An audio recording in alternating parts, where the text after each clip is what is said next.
Sekejap mana? RME kan? Betul tak? Betul kan? REE, sorry. Okay, REE 4, group 2, okay. Saya baru je sampai daripada college tadi, pergi dekat college kejap. Tapi kamu tahu kan yang kita punya kelas ni is week 1 to 4 is yang sepatutnya lah. Week 1 to 4 is tutorial secara online, and then week 1 to week 4 5 to 15 is tutorial secara bersemuka. Tapi FOET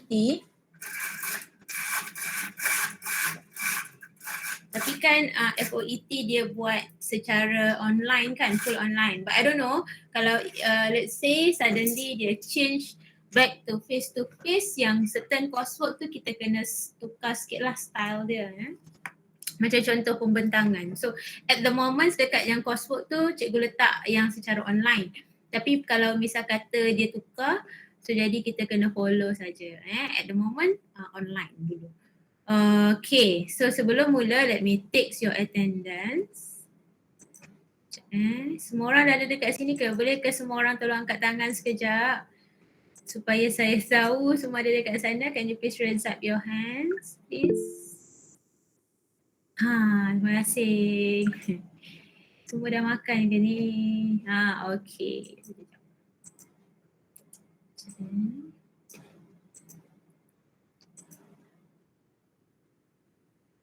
Now, ambil attendance dulu. Selalunya kan masa kelas memanglah kita galakkan pelajar untuk buka kamera. So if you nak buka then you can on. Kalau you tak nak pun tak apa. Tapi masa cikgu panggil nama untuk jawab soalan, then please buka kamera lah.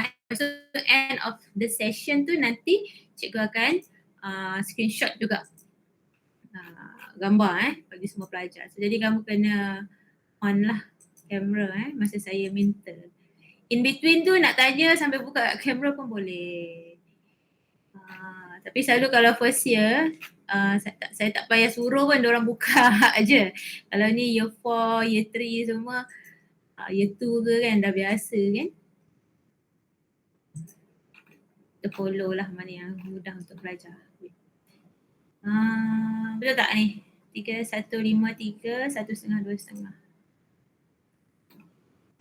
Hu Heng Dong, boleh tolong say yes? Hu Heng Dong? Yes. Good. Lu Juimin? Yes. Okay. Eng Han Jiang? Yes. Good. Eng Wei Hong? Yes. Good. Ong Mei Lin? Yes, miss. Good. Pung Hui Wen? Hi. Hello. Okay, good. Kwa Yi Hang? Yes. Okay. Pung Zuyen? Pung Zuyen? Pung Zuyen ada tak? Ada. Mana? Okay. Alright, next ialah Kwa Yi Hang. Ada kan? Yes. Okay, So Yan Chang. Ya, saya. Shan Chin Shen. Yes. Teo Leong Ho. Yes, miss. Okay, next. Teo Ziyi. Yi. Yes, miss. Okay, Wong Chun Yi. Yes. Wong Ka Shing. Yes. Yong Weng Liang. Yes. Yong Chi Ye. Yes. Okay, alright. Semua ada kat sini. Okay, now class. So since hari ni ada minggu ni adalah minggu yang pertama. So jadi apa yang saya nak sampaikan ialah perkara yang paling penting berkaitan dengan coursework plan kamu. Lepas tu saya akan sentuh sikit bab 1 lah. Let me record first the session. Okay, number 1. Okay, my name is Puan Herni. I think all of you know. And then kita punya kelas iaitu Tamadun Islam Tamadun Asia ni ada 3 jam kredit, tapi kita jumpa hanyalah 1 jam tutorial sahaja. Jadi 1 jam tu sebab sekarang ni tengah online, maka kita postkan dekat dalam kita gunakan mediumnya adalah Google Classroom. So in a Google Classroom mesti kamu semua dah familiar dia punya feature semua. Year 4 sama, saya tak perlulah macam panjang-panjang lebar nak cerita format apa semua kan. So jadi dekat sini dia ada 2 stream dan juga classwork. Jadi saya post yang announcement penting dekat stream, for class activities semua ada dekat classwork. Selalunya nanti akan keluarlah minggu by minggu by minggu. Kat sini saya letak dulu minggu 7 sebab saya nak post assignment yang perlu dihantar pada minggu 7 because assignment tu kena mula minggu 1 sampai minggu 7. So that's why saya siap-siap letakkan kat situ. Now, sebelum mula kelas, selalunya sehari sebelum sehari sebelum minggu yang baru saya akan postkan soalan-soalan bagi setiap minggu together with one simple short recorded lecture because kita tak ada, thank you siapa yang dah jawab ni, very good. Kita tak ada yang 2 jam tu sepatutnya kuliah kan, lecture yang dalam big hall, so kita tak ada, jadi kita semua buat dekat dalam online. That's why we call untuk MPU is blended learning. In bahasa we call pembelajaran teradun. All the activities kat sini tapi selalu pelajar tanya cikgu, ada markah tak? Kalau universiti lain memang diorang ada letak markah tau tapi kat sini kita letak coursework tu lebih lah markah tu. Yang ni kamu just buat saja as a commitment. Dan jawab sebelum, selalu saya bagi 1 minggu masa dan jawab sebelum tamat tempoh lah. Kalau nak lebih baik jawab sebelum kuliah bermula, tutorial bermula sebab you can get the ideas before you go to class kan. So yang ni pun saya dah graded kan, contoh kat sini thank you Kuah Hang dah jawab ni, and also ni lagi fast Teo Z Heng Tong and also Han Jiang, very good. Right, next ialah selain daripada latihan di situ, of course bahan kursus diberikan kepada pelajar. Kamu tengok saja topik ni. Yang kamu kena ulang kaji lebih sikit ni semua-semua ni bahan ni. Saya pass yang syllabus and course plan. Kita pergi terus kepada rancangan kerja kursus. Yang course plan ni I think all of you just tengok sajalah setiap minggu tu kita belajar apa. We have 6 topics. So we will cover like macam 1 minggu ada 1 topik habis ataupun ada 2 atau 3 minggu untuk settle.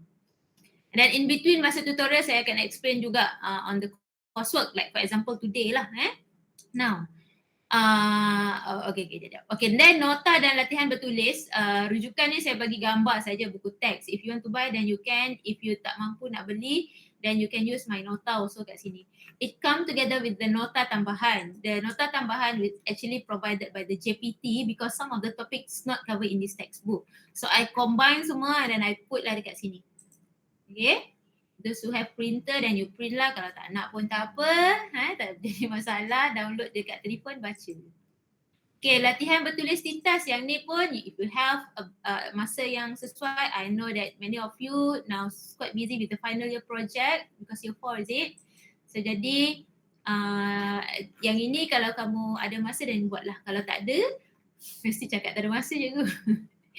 You print, lepas tu masa dalam kelas lalu saya memang akan explain balik. So saya akan show dia punya slide yang ada jawapan dia sekali dan you boleh salin lah. Saya tak ada force pelajar pun bila masuk online ni kita faham banyak kekangan. Next. Pergi kepada maklumat yang paling penting iaitu rancangan kerja kursus. Okay. Now, cuba tengok kat sini rancangan kerja kursus is the coursework brief ataupun coursework plan. So, written here is the pentaksiran berterusan. What is pentaksiran berterusan? This is the continuous assessment, meaning that you don't have final exam. Happily, seminggu 1 hingga 14, kita fokus pada coursework saja. Okay. But remember that the marks, okay, MPU punya markah dia akan cover juga dalam CGPA because some students confused. Dia kata cikgu tak ada CGPA kan dan dia malas nak buat betul. Memang ada certain yang bahasa kebangsaan kan tapi tak semua pelajar ambil kan. Yang BKA ada tertentu saja ni kan. So jadi yang tu tak ada cover. Kalau yang macam MPU U1, U2, U3 ni, U1 is compulsory like Titas, Tamadun. Now we have the new subject tapi you all tak kena ambil which is falsafah dan peradaban. Sip by N next. Okay, the first one is 100% coursework. The first one is laporan bertulis kajian lapangan ataupun the research report. This is cover 30% marks.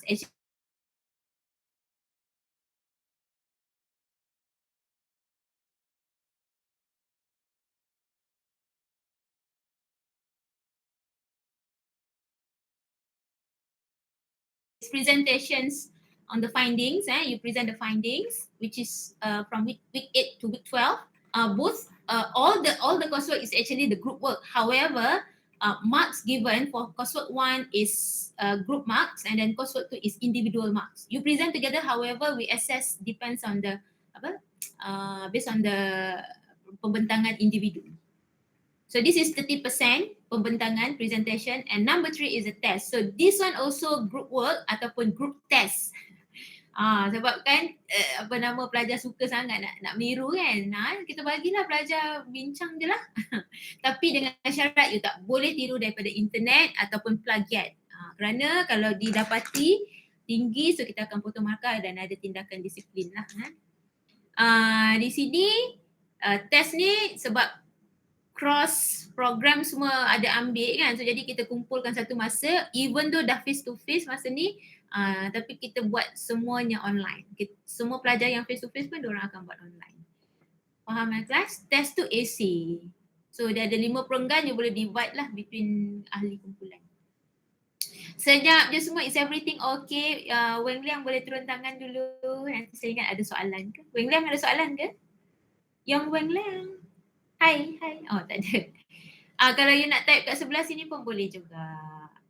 Can I know class rep ini group 2. Oh, class rep ada siapa nama? Aduh, I lupa. Group tu dah ada WhatsApp saya dah, Hansian. Siapa nama? Class rep. Tolong say yes kejap yang WhatsApp saya. Siapa class rep? Yang Ci is it? And Mr. Crab. Bukanlah mic tu. Betul tak? Class rep. Hello. Atau course rep ke? Ada orang ke tak ni? Ya, hello. Kan? Ya. Dia dah panggil Ci Dia dah WhatsApp saya. Sebetul kan class rep kan? Ya, betul. Abel dari Kelantan ke? Terengganu, kopok leko. Okey. Makan kopok. Makan nasi daging. Okey. So nanti apa-apa saya akan bagi macam urgent information juga selain daripada Google Classroom, saya juga bagi pada class rep lah. So class rep akan inform semua. Yang saya tak dapat sekarang adalah nombor tu lah, group nombor 1. Kan? Hari tu saya tanya kan. Never mind lah. Apa-apa saya share dekat you saja Mr. Ci. Okay? Ada tak orang dia tu tengah makan ke? Tak. Okey. Saya bagi tahu dekat you je. Kalau diorang dah ada wakil dan bagi tahu. Ya, okey. Okay, now firstly, okay, saya nak start dulu dengan laporan bertulis kajian lapangan ni. Punyalah panjang. I think kawan-kawan kamu yang dah ambil ni mungkin boleh tanya jugalah punya pelaksanaan dia. Sebelum tu kelas, saya nak bagi tahu dah ada template dia.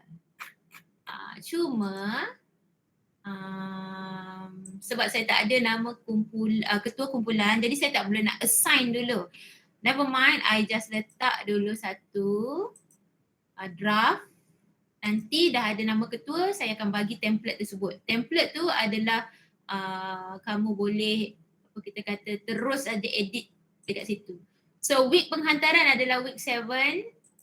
Week 7 Friday lah saya bagi 4 March. Can you please double check betul tak tu? Week 7 hari Jumaat sebelum pukul malam tu lah. Nanti dah dapat nama ketua, saya assign. Okay, buka dulu satu. And kat mana you kena update senarai ahli? Dekat sini. Dah update ke? Sebab saya semalam ada bagi tahu kat class rep. Kalau ada, saya terus assign. Plus sambil-sambil sebab saya pergi ke tab-tab yang berbeza. So kalau ada, kamu tolong bagi tahu dekat saya. Kalau ada soalan. REE ding-dong. REE 4S2G1. REE 4S2G2. Set.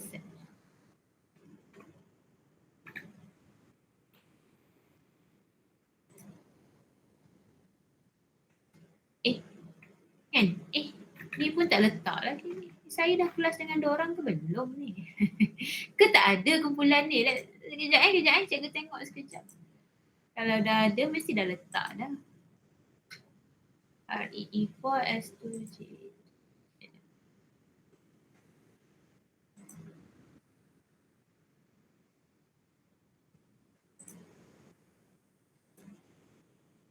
REE. Oh, so that's oh, group 2 dengan 3 saja yang ambil. Group 1 tak ambil, dah sudah ambil ikutnya. Okay, tak apa. Siapa nama tu? Class rep tadi Ci, tak apa Ci. Diorang tak dah rasa diorang dah ambil rasanya group 1 ni. Ya, yang saya ajar hanyalah group 2 dan 3 saja. So I remove lah yang ni. Yeah, because group 1 they have replacement next week. Oh ya Allah. Sebaiklah kau bagi tahu. Betul ya Allah. Sorry dah tua dah Macam ni lah sejak dapat injection vaksin dia macam cepat lupa. Correct. No wonder dia orang tak update lagi. Sini. Okay. Thank you Ci. Now mana tadi? Okay, can you please update dekat you punya kumpulan 2, so you update dekat sini. So I dapat saja nama ketua kat sini dan I assign. You all ada how many of you now? Berapa ramai ni? Ada 15 kan? Okay. Dia sebenarnya satu kumpulan 5 hingga 6 orang. So kalau macam ni senang je 5-5-5 lah. Boleh tak? Class rep? Ci okay tak? Is it okay? Boleh. Yeah. Boleh 5-5-5. Yeah. Carilah kawan-kawan yang ada chemistry Next, seterusnya ialah bila dah cikgu assign nanti, maka cikgu akan bagi template ni. So dia ada cover page, so you fill up semua ni, you fill in. Lepas tu untuk minggu 1, sebab ni kan kajian kan, satu bentuk kajian, research yang simple sebenarnya. And then you pergi kat muka surat 11. Last time pelajar bagi draft berbeza-beza, so saya tak nak banyak sangat dokumen. Letak sajalah draft kamu tu, soalan, tajuk, objektif tu letak kat sini. So minggu ni saya nak kamu settlekan muka surat 11 ni dulu. Okay, sebab apa? Kajian ini, rancangan kerja khusus ni tengok tadi, ada menggunakan 2 metod, iaitu temu bual dengan kajian kepustakaan. Okay. What is kajian kepustakaan? I think sekolah pun ada belajar semua yang buku secara fizikal ataupun secara online. Macam contoh jurnal, artikel kan. And everything lah yang related to the topics. Okay, apa tajuk yang kamu kena buat? Ni satu lagi, pelajar pun cikgu nak buat tajuk apa ni cikgu? Congkak, gasing ke apa tu? Itu semua yang traditional. Tapi saya tak nak limitedkan benda-benda yang macam traditional saja. Sebab dia sebenarnya daripada tajuk 1 hingga 6, sebab dia apa-apa saja tajuk asalkan menyentuh elemen ketamadunan. So now class, sebenarnya kita kena faham dulu konteks tamadun ni dia tentang kemajuan ataupun pembangunan yang seimbang, iaitu antara madana dengan madani, pembangunan yang secara fizikal. Macam kamu lah elektrik kan, electrical engineering. So this one pembangunan yang secara fizikal, dan satu lagi pembangunan yang secara rohani, dalaman. So bila nanti kita belajar kan, dalam setiap chapter tu, dia akan sentuh dua-dua aspek ni. Contoh pembangunan rohani ni macam dalam bentuk falsafah kehidupan dia. Okay. Nilai-nilai baik yang dia amalkan, kebudayaan dalam masyarakat tu yang berteraskan nilai kefahaman agama dia. And then sumbangan ada macam perubatan, teknologi, and many things lah, seni bina, kesenian. So all that is basically sebenarnya ciri-ciri tamadun. What makes civilized society? Apa yang menjadikan dia membangun? So jadi bila kamu nak buat tajuk tu, okay, nombor 1, you tengok topik mana yang kamu rasa kamu nak ambil. Yang ni saya perlukan kerjasama setiap kumpulan supaya tak bertindan. Contoh kalau ada seorang buat isu semasa, bab 6 isu semasa, so yang lain buatlah tamadun Cina ke, tamadun India ke, tamadun Melayu ke kan, tamadun Islam, ataupun bab 1 adalah secara general. Macam bab 1 last time, senang je pelajar ni buat. Perspektif agama Buddha, Buddha, Kristian, Islam berkaitan nilai hormat menghormati. Ada punya problem statement dia kata sebab generasi muda hari ni kebanyakannya mementingkan nilai material saja. Okay, kalau tengok kehidupan dorang suka macam lebih fokus pada aspek yang fizikal berbanding yang spiritual, yang kerohanian. So kadang-kadang mereka tak aware yang macam bila dorang berkomunikasi dengan orang luar, dengan orang yang lebih dewasa ataupun pelbagai kaum, mereka tak gunakan hemah atau etika yang betul. sometimes guna cakap kasar dan sebagainya kan. So ini is not a good attitude. Bagus juga tak pernah pelajar buat tajuk tu. First saya jumpa. Walaupun nampak mudah, mula tengok senang je tajuk. Tapi kupasannya adalah baik ya. Sebab dia compare dia punya orang yang ditemu bual adalah daripada seorang dari masjid, seorang dari church dia paderi tu kan. Lepas tu dengan seorang lagi yang Sami tu daripada Persatuan Buddha. Mana kat Kepong I lupa. So dia jadi mereka buat perbandingan all the terms kan yang related to konsep hormat menghormati tu dikeluarkan. So rumusannya sangat baik sebab dia kata dia nak pelajar ataupun jenis muda ni kena dekatkan balik dengan values tersebut. The thing is walaupun ada dalam education dan sebagainya tapi macam tak efektif kan. Dan dia bagi cadangan-cadangan yang lebih baik. That's very very good.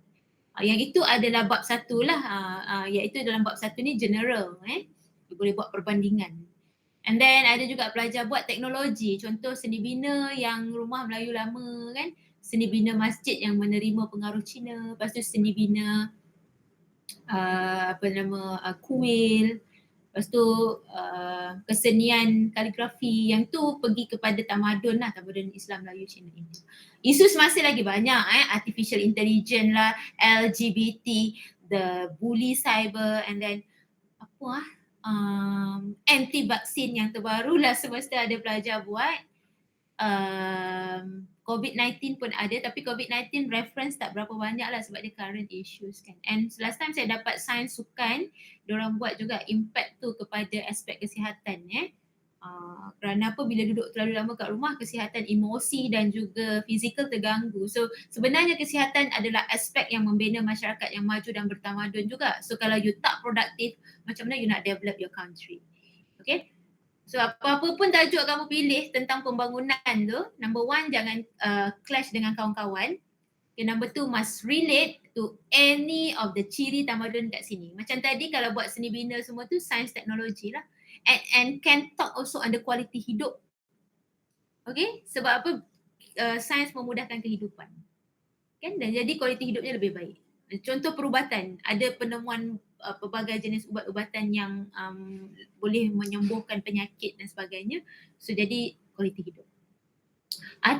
Artificial intelligence ada juga pelajar buat. Dalam perubatan pula tu. Itu budak bioscience. And then ada saya ingat lagi pelajar buat tentang Industrial 4.0, kesan dia terhadap masyarakat hari ni. Sebab industrial kan yang dia cerita fasa perubahan dia, introduction. First kita dulu masa era-era pengaruh kan daripada era revolutionary era kan. Lepas tu ada masa tu zaman pemodenan, lepas tu pasca moden. Lepas tu change to industry 1.0, 2.0, 3.0 apa semua sampai 4.0. So and then dia ceritalah yang hari ni banyak pada digital.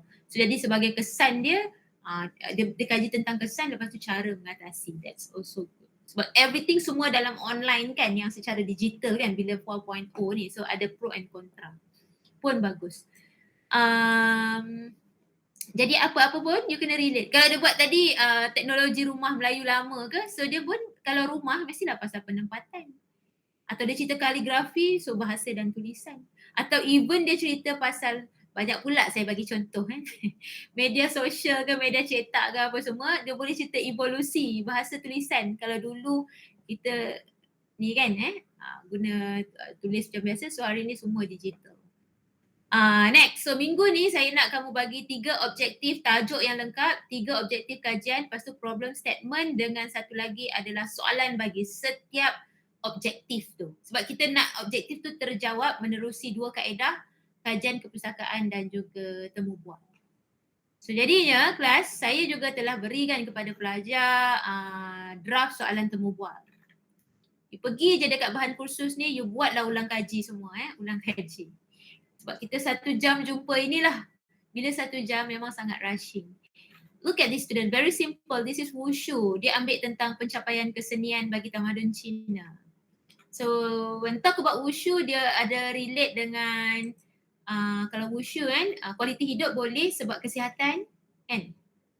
Lepas tu agama boleh, sometimes ada falsafah yang yang wujud dalam seni pertahanan diri tu. Contoh dia berhubung kait dengan yin yang, falsafah yin yang, falsafah Uzing semua kan. And boleh juga relate dengan creativity. Sebab apa? Seni kan, seni pertahanan diri. Setiap gerakan tu semua tu relate dengan creativity. So creativity ni nanti dia punya values dia apa? Dia akan macam minda kita kan. Emosi kita, dia ada effect. So selalu pelajar akan dalam objektif dia kata kesan baik dia tu. Impact kepada masyarakat bila dia sertai wushu.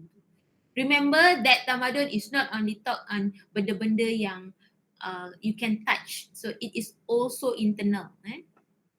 Okay, seterusnya ialah draft tadi. Okay, tengok pelajar ni wushu tadi ni kan. So you bagi wushu antara kepentingan dan cabaran. Dah tahu dah, mesti dia nak kaji ciri-ciri wushu, tengok. Ciri-ciri wushu, kepentingan, lepas tu cabaran. Very simple. Lepas tu, penyataan masalah sebutkanlah. Kenapa nak kaji ni? Kenapa nak kaji tajuk tersebut? Sambil saya explain, sambil tu saya tunjukkan juga contoh yang dah siap supaya kamu dapat gambaran. Ni contoh dah siap. Pun ada saya bagi. Saya bagi 6 contoh. You tengok yang contoh 1 kelas. Contoh 1 saya dah tunjukkan yang cara saya mark. Macam mana? Okay. Ni. So nanti dalam pengenalan, dia ada bahagian pengenalan ni, problem statement you letakkan dekat yang last paragraph pengenalan. Okay, once saya dah approve kan, so nanti you just select copy, lepas tu you letak kat situ. Lepas tu objektif pun sama, just paste saja dekat bahagian objektif. Macam mana? Dekat laporan, template laporan yang saya bagi nanti. Setakat ni you tak dapat lagi lah sebab saya tak dapat nama ketua lagi kat sini. Ni seorang dah ada dah ni. Siapa ni? Ho Heng Tong. Quickly saya hantar kat dia. Sekejap. Supaya dapat gambaran. So nanti Heng Tong lah kita ambil kan. Ho Heng Tong. Ni. So saya bagi dulu dekat dia. Jangan risau, nanti once you dah dapat saja ketua, saya terus assign. Heng Tong, can you please check whether you get the ni template ni? And please say yes, you check nanti you yes kat sini. Ada tak dia? Mana dia? Ni. Ni ada 2. Miss boleh saya tanya, group 1 boleh campur dengan group 2 tak bagi kerja khusus? Meaning that group yang lain ke? You mean REE group lain? REE 4 S2G1. Like that? Weng Hong? Oh, tak boleh lah. Sebab masa kelas dia berbeza. I thought dalam satu ni ada 2 group ke apa. Kenapa dek? Okay, tak apa Kenapa? Ada girlfriend ke kat sana? tak apa. You just kenapa tak cukup ke? 5 okey kan? Tak semestinya lah, boleh juga kalau nak ada yang 6 kan. Tapi nanti ada group yang ada 4 pula. Kesian pula kan. Bagi saya untuk form kumpulan ni yang ada chemistry lah, asalkan dalam kumpulan yang sama. Okay, sambung balik sini. Heng Tong dah dapat Okay, nanti bila you dah dapat, you just click share. Ni dekat laporan ni, click share, lepas tu invite members. So edit sama-sama segala benda. Now, objektif kajian, tengok mengkaji ciri, kepentingan, cabaran. Macam mana kita nak tulis hasil kajian tu nanti berteraskan objektif. How to answer this objective, where to get the information semua. Saya dah cakap tadi kaedah temu bual dengan buku jurnal artikel, which is kajian kepustakaan. So jadi dekat sini kalau kita nampak, pelajar dia susunkan soalan ni mengikut objektif. Dia ada banyak pattern sebenarnya. Kita nak 3 responden pelbagai. Don't cheat, jangan tipu sebab last time ada pelajar daripada lecturer lain kan. Lecturer tu pergi call responden sebab dia bukan nak check pun. Dia just nak tanya, dia tengok dia punya latar belakang tu bagus kan. So jadi bila call tiba-tiba tengok bukan dia bukan dia tulis kat situ guru something lah. Rupanya dia student je, kawan dia dari institusi lain. Kelakar tapi jawapan yang dia beri dekat dalam dia punya hasil temu bual bagus kan. Maybe budak tu bijak ke tak tahulah macam mana kan. Tapi jangan tipulah untuk dia punya latar belakang. Integrity is number 1. Now, mana tadi? Contoh kat sini wushu, jadi dia ambil satu expert, satu pelajar wushu tu and satu lagi masyarakat umum. Jadi dia bagi soalan semuanya boleh jawab objektif. Cuma level soalan berbeza. Mungkin yang wushu ni dia bagi yang susah sikit kan. Depends lah pelajar macam mana dan orang umum. Umum ni selalu macam kesan, punca, langkah kan. Dia nak persepsi umum. Dan ada satu type lagi pelajar tu buat, dia dah khususkan objektif ni untuk siapa responden dia. Contoh objektif 1 responden 1, objektif 2 responden 2, objektif 3 responden 3. Terserah. Dan ada satu lagi pattern, dia buat perbandingan. So all the question is the same one between responden 1, 2 dan 3. Ini satu buat perbandingan lah. Kalau macam soalan sama, tambahlah sikit soalan. Ni sampel je 5, you can letak lebih pun boleh, tak ada masalah. So ni contoh satu, nanti you tengok balik macam mana dia reka soalan tu. Nombor 2, reka pula, bina soalan. Okay, yang ni tadi tamadun Cina, saya bagi 2 je contoh. Ni isu semasa, ni pelajar sekejap saya nak ingat apa tu, real estate yang jual-jual rumah, property kan. Property management punya ni. So diorang cerita property kalau tak silap. Pasal perancangan bandar, kepentingan, cabaran dan langkah. Yang saya ingat kan masa introduction yang problem statement dia ada cerita tentang pembangunan yang berteras, pembangunan lestari yang berteraskan SDG, Sustainable Development Growth, tapi ada challenges. Banyak sangat challenges. Hari ni disebabkan halangan-halangan tu ada banjir, sana sini sumbat longkang apa semua kan, pencemaran. So jadi dia nak cari satu penyelesaian dia langkah penambahbaikan. Sebab kalau salah konsep bandar maka nanti akan datang efek yang teruk juga kan. Macam contoh banyak sangat rumah dibina. So macam mana? Kan congested sana sini. Macam last time kan ada satu building, saya tak ingat apa projek ke dia orang nak buat. Tapi satu building tu banyak ada punya komponen rumah dia kan, beribu ke berpuluh-ribu ke kan, you bayangkan kalau satu bangunan tu tinggi macam tu kan. So life kita ada kualiti ataupun tidak kan. So itu antara cabaran lah. Next ialah bagi juga objektif kajian sama, tengok dia bagi kepentingan, cabaran, langkah. Ini dia punya kata kunci dia ataupun action verb dia. Kalau you nak yang lain pun boleh. Action verb ni, bukan keyword dia lah. Point dia yang dia nak kaji. So orang sumber 1 ataupun responden 1, 2, 3 pun sama macam yang tadi, semua boleh jawab semua objektif. Nanti kan dia buat macam ni, senang lah bila dia nak analisis nanti, oh ni jawapan dia objektif dulu. So terus masuk pergi hasil kajian. Right? Sebab semua maklumat ni diletakkan dalam hasil kajian. Support with the data from the books. Okay. Kemudian, bila kamu dah siap kan, kamu nanti tag saya, tariklah bila dah siap benda ni, minggu ni kena buat Pak Her ni, saya dah siap dah ni, boleh tak tolong check, tag nama saya. Tahu kan cara nak tag? Okay. Lepas tu bila saya dah check, saya akan adjust sikit, okay, dah okay dan teruskan kajian. Kalau face to face dulu, pelajar pergi jumpa saya, kita bincang, didong. Lepas tu pelajar buat. Ni sebab online, check je lah macam ni kan. And then jangan tiru Wikipedia dan blog, haram, tak boleh sebab nanti plagiat tu tinggi sikit. So jika terkena plagiarism dan reducekan dia lah. Dia Google Classroom bagi 3 kali attempt. Format dia, jangan risau, saya dah buat siap-siap. Cuma sebelum turn in, double check, betul tak? Yelah kan, takut saya pun nanti tersalah ke benda, so you double check. Next. Tak boleh lebih 2,500, lebih sikit-sikit tu tak apalah, jangan terlalu banyak. Susunan laporan pun follow. Citation and bibliography guna Harvard. Gambar-gambar bersesuaian boleh masukkan So markah dia per 100. Cikgu juga ada berikan kepada kamu rubrik. Tengok kat sini. Okay, nak dapat markah yang baik, diberikan adalah rubrik pembentangan dan penilaian 1 dan 2. Jadi kamu boleh lihat kerjasama berpasukan atau kemahiran kerja.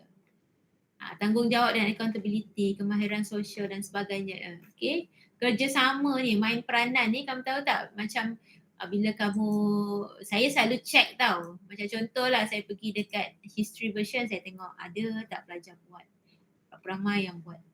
Dan bila kamu tag saya, kamu tanya saya kan, kamu WhatsApp saya, itu pun ada markah sebenarnya kelas. Contoh, cikgu saya wakil kumpulan ni, saya nak tanya sekian, itu pun ada markah. Maksudnya you show the feedback. Kalau macam dulu pelajar pergi kat saya semua kan, tanya apa semua. Sebab MPU ni dia memang ada markah untuk communication skill dan social skill. Boleh tak tolong angkat tangan sekejap? Semua ada tak kat sana? Okay, Hang Dong dah dapat dah. Bagus, cepat yang. Wang Chung Yi. Prof, ada kat sana ke Chung Yi tu? Ya. Ada. Okay. Hang Dong ada Yan Chang, semuanya ada? Siapa ni? Saya tak nampak. So Yan Chang. Hang Dong ada? Dua ni? Tak nampak angkat tangan pun dengan Ihang. Ada. Oh, ada dua ni. Yan Chang ada? So Yan Chang? Ada. Ada. Oh, sorry, ada dua ni. Minta maaf. Okay, next. Biasalah. Tak perasan.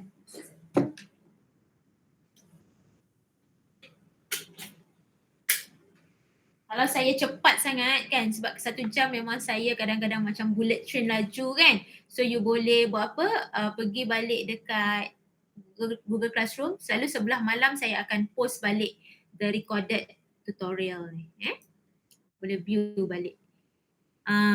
Selepas tu kamu tengok hasil yang dah siap. Kan tadi saya ada tunjukkan satu kan hasil yang dah siap, tengok kat sini. Contoh penulisan. Tengok hasil satu.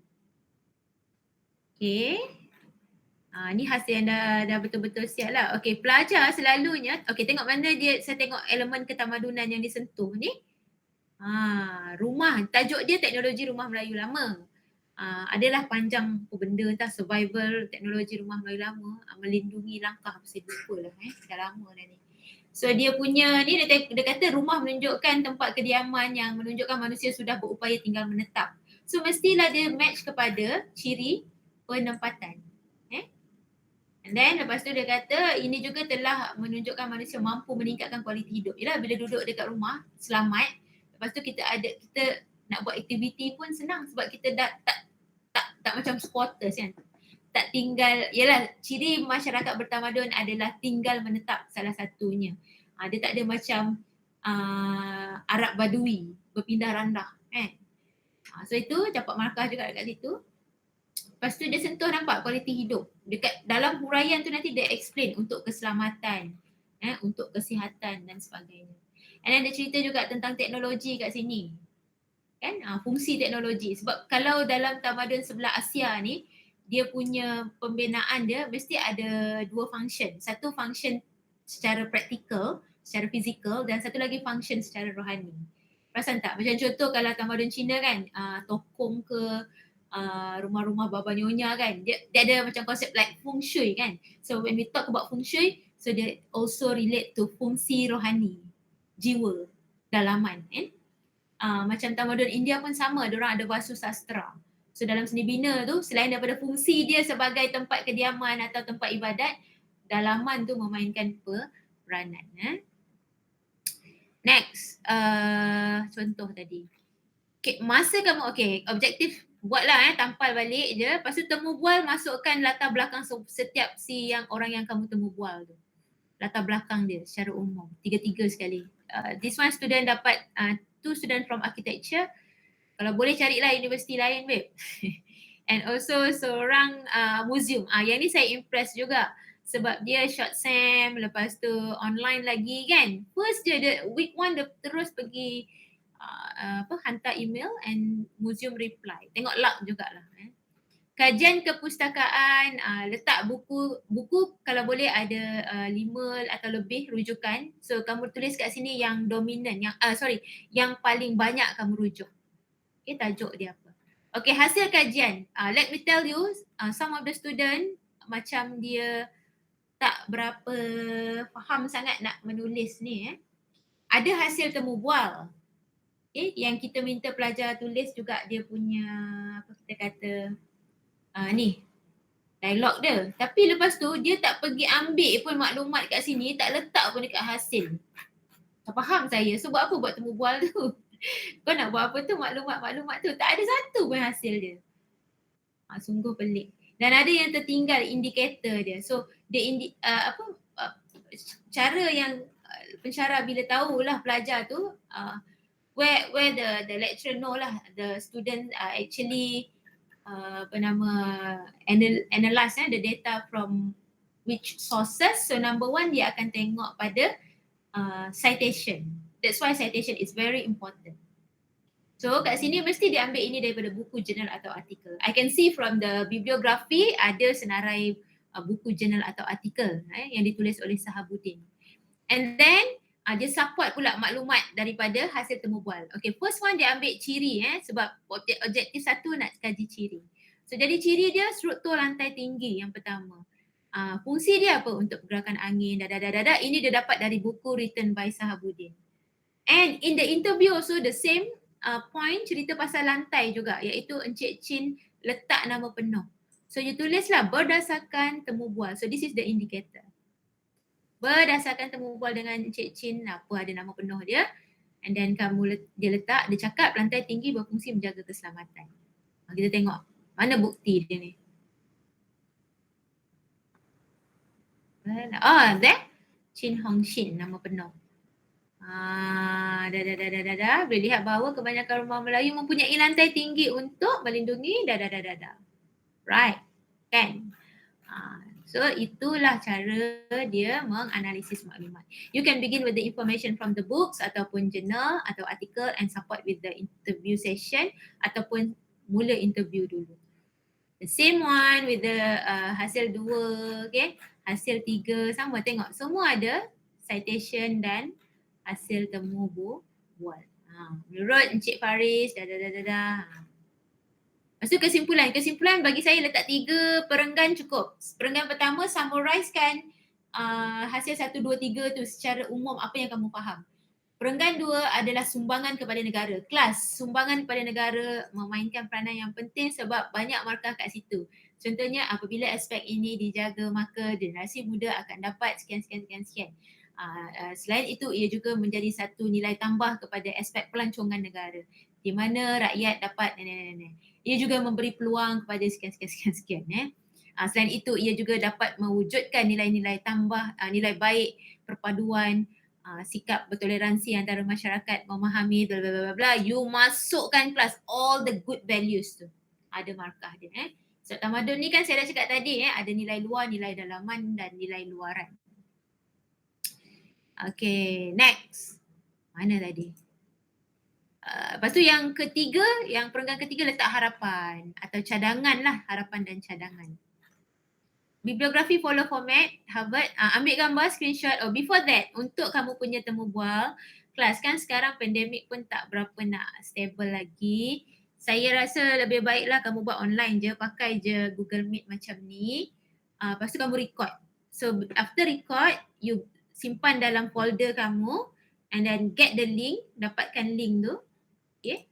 Lepas tu you, contohlah ni link dia kan, you paste dekat bahagian sini. Last time pelajar bagi satu-satu video, penat saya nak tengok. Letak kat link ni. Klik ni, lepas tu button clip ni, lepas tu insert dia punya link. Kemudian nanti saya akan lihat lah. Okay, lepas tu screenshot letak dalam assignment, buka muka lah, and then gambar yang bersesuaian. Kalau ada gambar sendiri baik, jika tak ada kamu boleh je ambil internet, kreditkan kat situ. Kredit gambar daripada mana. And lepas tu ni temu bual, hasil temu bual ni ada 3, letak 3 sekali, jangan lupa bubuh biodata. Saya dah letakkan siap-siap, kamu tinggal isi je. And lepas tu borang-borang lah, segala macam jenis borang ni letak. Okay, kelas. Ada pelajar tanya, cikgu, interview bahasa apa? ke grup ni yang tanya. Bahasa Melayu sepatutnya, tapi kalau orang yang ditemu bual tu convenient nak cakap bahasa Inggeris, tak apa, tak jadi masalah. Cuma you all kena translate lah untuk ni bahagian ni, dialog. Saya sudah cakap, cikgu, dia kan cakap benda yang sebenarnya tak perlu pun masuk dalam assignment, cikgu, dia saja tambah. Kalau rasa sesuai untuk masuk dalam assignment tu, dia menjawab objektif dan you ambil. Kalau tak tak kena-mengena, dia saja je ni, so you tak perlu masukkan. Dekat ni pun tak perlulah letak. Kesian lah nanti kan banyak panjang lebar semua. Okay, itu adalah untuk laporan. So minggu ni saya minta kamu hantar yang ini dulu. Once dah okay, terus pergi buat interview dan terus cari bahan daripada buku, jurnal semua. Dah dapat bahan, teruslah pergi buat hasil kajian ini. Tulis dengan baik-baik, ikut format yang saya ajar tadi. Okay. Untuk pembentangan kelas, minggu yang ke-8 hingga 12. Setakat ini FOET secara Google Meet, masa kamu bentang, nanti ikut giliran lah. Nanti cikgu akan bagi giliran pembentangan. Slide tak wajib tapi kena pakai baju yang formal. Masa kamu bentang tu, kamu hati-hati dengan kamu punya eye contact. Boleh tengok rubrik, dia ada eye contact dan juga body language. So, jika kamu tak ada eye contact, nanti markah pun akan jadi sederhana. Dan bila online ni lagi kena hati-hati. I ajar kamu, kalau kamu ada slide mesti mata kamu macam ni. Macam ni gerak kan. Bila kamu ni kan, mata tu bergerak-gerak, lecturer boleh tahu kamu reading from the slide. Atau masalah satu lagi device. Ada yang kamera kat atas, kat bawah. Saya cakap, cikgu, you tengok mana tu? Tengok depan lah cikgu. Macam ni. I ajar you pergi dekat layout. You bayangkan you bentang depan cermin. You choose spotlight. Lepas tu you just tengok mata kamu kat situ. Dan selalu saya minta pelajar berdiri. Tengoklah mana yang sesuai. Berdiri tapi kena adjust lah. Komputer tu macam mana kan. So bayangkanlah kalau saya berdiri ni. Tengok pada keadaan kamu. Yang penting nampak kepala dan juga tangan, pergerakan tangan kamu. Okay. Selamat pagi, nama saya Herni Ahmad. Pada hari ini saya akan menyampaikan tajuk kajian kami yang berkaitan dengan bully cyber. Okay. Bully cyber sebenarnya berpunca daripada penggunaan yang terlalu ekstrim ataupun boleh juga berpunca daripada masalah emosi yang tidak seimbang yang disebabkan oleh sekian-sekian. Dalam fasa industri, revolusi industri 4.0 ini, sebenarnya ia berdepan dengan pelbagai cabaran kerana terlalu banyak menggunakan peranti-peranti yang menuntut masyarakat untuk melayari pelbagai informasi di internet. Okey, yang pertama, yang kedua dan isi yang ketiga ialah selain daripada itu, saya juga ingin menambah, you buatlah pun gaya tangan kamu tu macam mana untuk nampakkan spontan. Right, so ini salah satu taktik dia lah kan. So kamu pun tak kancung sangat, tak tengok sangat orang lantak. Bayangkan kamu tengah bentang depan cermin. Itu sebenarnya salah satu kelebihan juga kalau dalam online ni kan. Kalau dalam kelas lagilah kancung, tapi you year 4 tak jadi masalah, dah biasa buat pembentangan kan. Okay, next. Ni buat apa nak tengok lagi ni? Dah sudah. Contoh ni tengok sendiri nanti. Okay, kemas sopan dia 2-3 minit saja seorang, lepas tu ada soal jawab. Habis saja dia bentang, saya terus soal. Soalan berkaitan secara umum tentang hasil kajian kamu. Ni contoh, kalau kamu ada 5 orang, you adjust lah. Macam mana kasih semua dah membentang. So dia ada skor, dia markah kat sini, nanti kamu tengok rubrik yang saya beri. 100 marks convert into 30%. Markah individu. Yang terakhir test. Okay, test ni saya dah cakap tadi dalam online kan. Ada 4 soalan jawab 1. Isi 20 markah dan gaya 5 markah. Macam mana bagi isi tu, dia ada 5 perenggan. 1 perenggan ni 4 markah. 4 kali 5, 20. So macam mana nak dapat 4 markah? Ada 1 isi, 1 huraian. 1 isi 2 markah, 1 huraian 2 markah. Pun ada format dia, babe. Format dia ni, panduan menjawab penilaian 3. Okay, tengok 1 jam saja. Pun sama kita akan bagi pada ketua, sama macam kita assign assignment tu. Okay, gaya ni termasuklah macam tata bahasa lemah, ada ejaan salah dan sebagainya, merosakkan isi. Dia sebenarnya esei pendapat, tapi aplikasikan balik apa maklumat yang terdapat dalam tamadun tu kepada umum. Contoh, 5 sebab, first dia cerita dulu pasal tamadun tu, tamadun India bla bla bla bla, 5 sebab kenapa agama penting. Okay, lepas tu mungkin ada lagi soalan, pendidikan dalam tamadun Islam menjadi teras dalam pembangunan negara-negara Islam. Pada hari ini, bagaimanakah Malaysia dapat memastikan bahawa tamadun pembangunan pendidikannya dapat dibangunkan ke tahap yang lebih tinggi? Berikan 5 langkah. Lepas tu mungkin juga dalam tamadun Islam, riba adalah diharamkan kerana mengambil keuntungan berlebih-lebihan. Apakah kesan buruk jika amalan tersebut dilakukan dalam kalangan masyarakat Malaysia? Chung Yong adalah sikap sederhana yang menjadi pegangan masyarakat tamadun Cina. Berikan 5 pendapat apakah kesan baik amalan sikap sederhana dalam kalangan masyarakat di Malaysia. So itu contohnya. Bagi 5 perenggan je. So ini pun markah berkumpulan 40% ya kelas.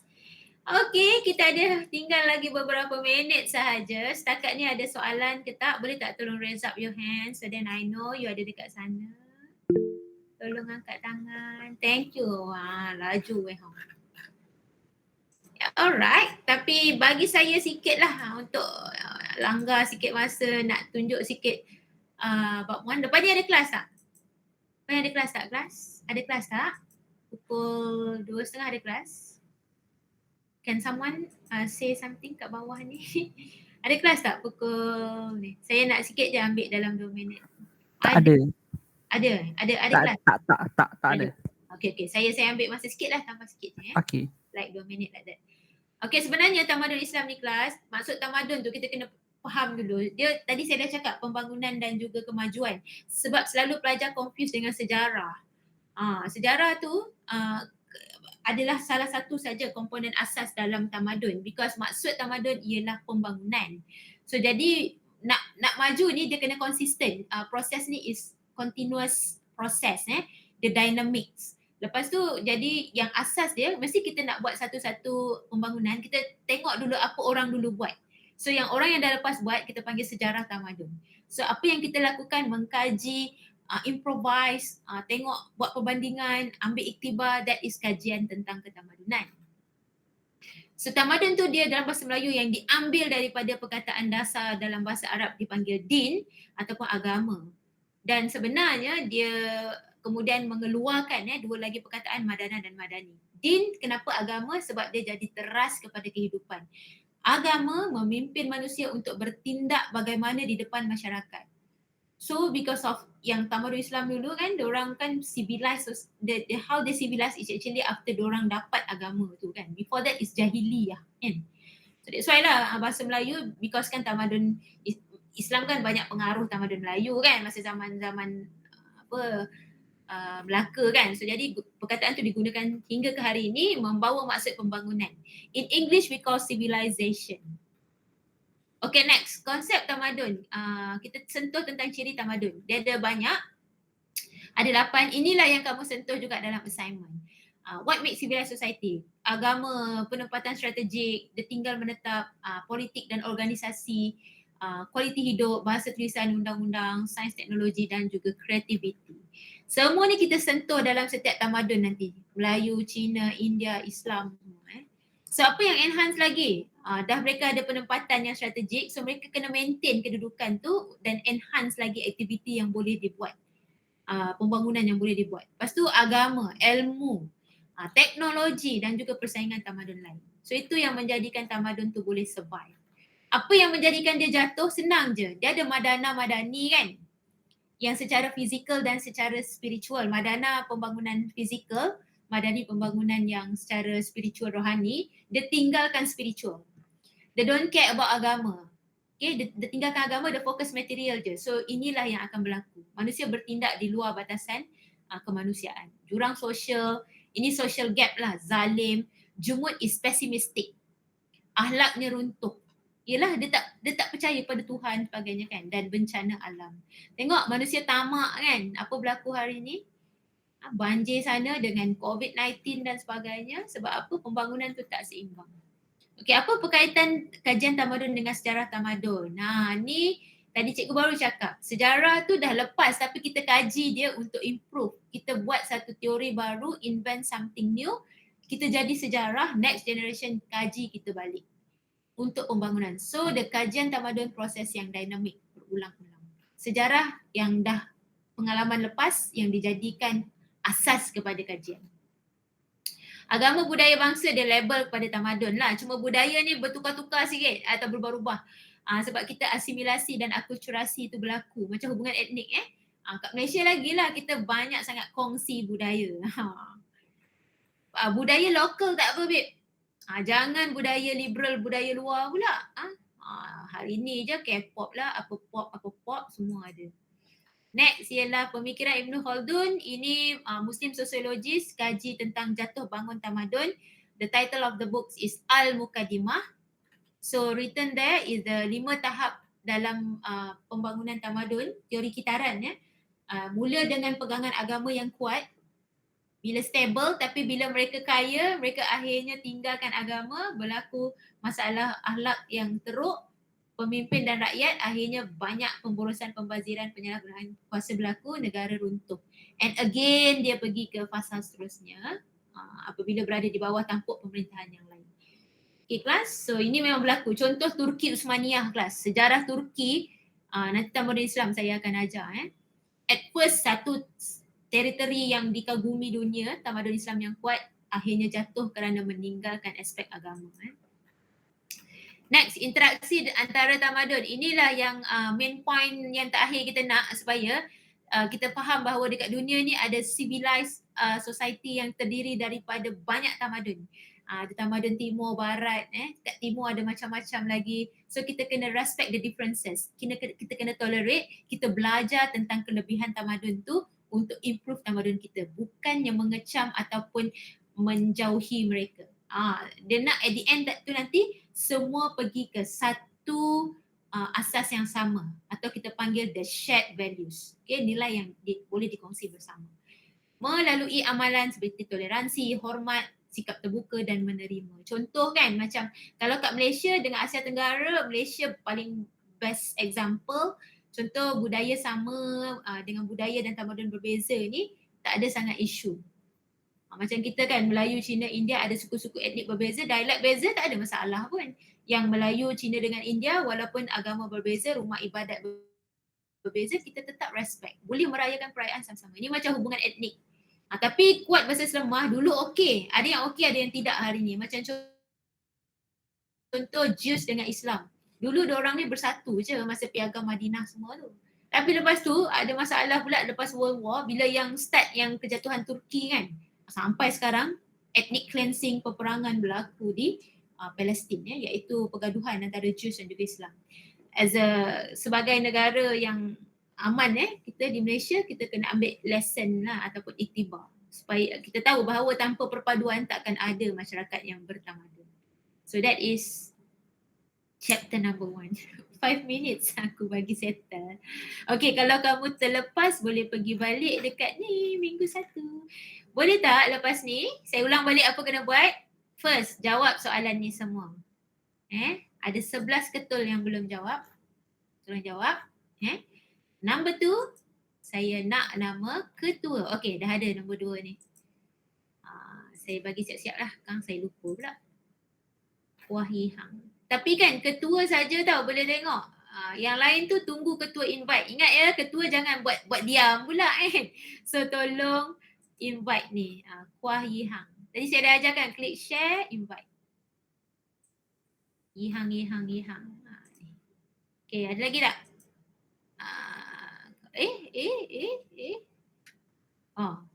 Pula dah. Ni kenapa ni? Keliru identiti, berebut ketua. Dah betul ke dah? Wong Chung Yi. Saya letak Tapi kan kalau misal kata tiba-tiba cikgu saya banyak jadi ketua dah, boleh tak tukar orang lain? Boleh je. Nanti cikgu adjust lah dia punya ni.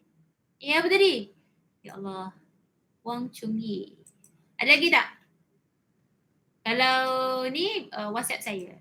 Cikgu, saya dah letak nama, tolong hantarkan tu template. Boleh. Okey kelas, ada tak soalan? Itulah tadi tugasan kamu. Dan dah dapat tu, janganlah lupa. Jangan buat-buat lupa pula. Hantar ni minggu ni draft soalan temu bual ni. Lepas tu tag saya. Dah okey terus jalan dengan assignment. Minggu 7 hantar. Tu je. Okay, can you please on your camera everyone? Saya nak screenshot dulu muka tu. Boleh berkenalan sekejap? Thank you Leong. Kat mana tu Leong? Dekat college ke? Kat tempat kerja ke? Kat rumah ke? Yang, Hayang, Kuah Ihang. Betul, Shin Shen, Tan Shin Shen. Hai Heng Dong, kat mana tu? Kat college ke? Macam dekat college je? Buat final year project FYP, ada orang pakai mask di rumah. Yelah mungkin lah kan. Kot berbahaya. Melin, hantar kuih satu kat saya. Nampak sedap kat belakang. Happy Chinese New Year. Itu apa tu? Kerepek. Ngaku ke? Main-main je. Business ke? Main-main saja lagi. Siapa? Ni. Yan Chang. Okay, good.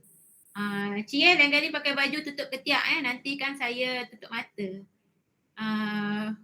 Juwen mana dia? Gangster sangat. Ni Heng Dong dah buka dah. Juwen ada tak? Juwen ada kat sana? Jangan left pula. Siapa yang left tu? Okay. Right. So smile everyone. Sekejap mana? Okay, itu sahaja. Siapa yang baru masuk tu? Tak apalah. Kalau ada apa-apa soalan kat orang, tolong WhatsApp saya kan. Saya dah, tu siapa? Wong Kashing nak tanya soalan ke? Kashing nak tanya soalan ke? Tak ada. Tak ada. Okay, ni nombor saya. Ni, kelas jangan malu-malu. WhatsApp saja saya. Okay.